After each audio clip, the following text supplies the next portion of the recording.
Why did ancient humans stop eating raw meat? Right now, somewhere in the world, someone is eating a steak. Medium rare, pink in the middle, slightly warm, and they think that's as close to raw as it gets. But 2 million years ago, your ancestors were eating that same steak completely raw, no fire, no heat, no seasoning, just raw muscle, blood, and bone. And here's the wild part. They were fine until one day, they weren't.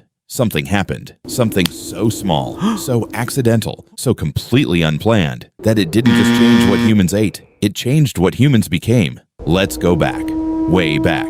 2.5 million years ago, your ancestors were not the top predators on the planet. Not even close. They were small. They were slow. They had no claws, no fangs, no real weapons. But they had something other animals didn't. Stone tools. Crude, basic, barely sharp, but sharp enough to cut through the hide of a dead animal. Sharp enough to scrape meat from bone. Sharp enough to crack open bone and get to the marrow inside. And marrow. Marrow is pure fat, pure calories, pure fuel. So ancient humans weren't hunters yet. They were scavengers, following lions and leopards, waiting for the kill to finish, then rushing in before the hyenas arrived, scraping whatever was left, eating it raw, on the spot, because they had no choice. But here's what nobody tells you about eating raw meat. Your body was actually built for it. Sort of. Ancient human teeth were bigger than yours. Their jaws were stronger. Their digestive systems were longer and more powerful. Raw meat required more chewing,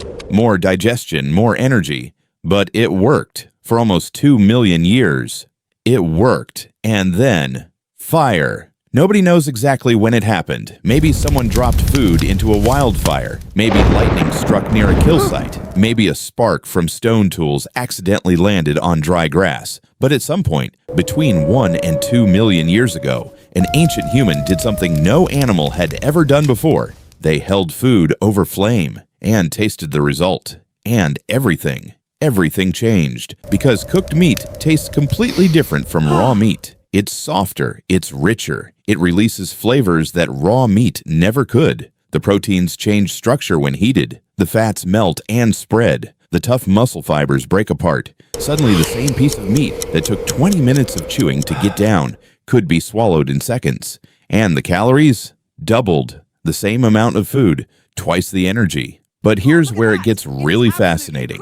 Because cooking didn't just change how ancient humans ate.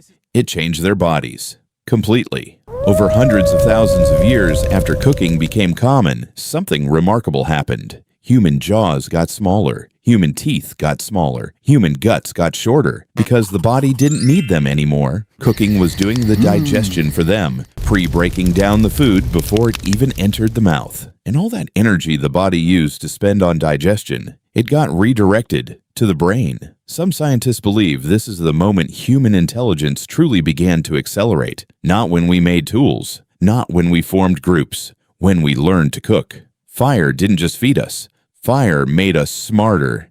And here's the part that will stay with you. Once cooking began, there was no going back.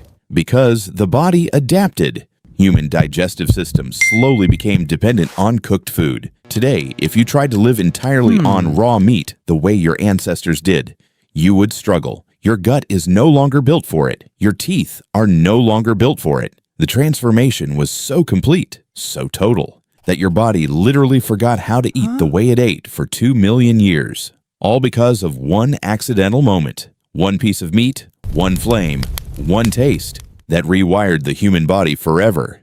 The next time you cook something, think about that. You're not just making dinner, you're continuing the most important habit in human history. The habit that made your brain big enough to even understand this sentence.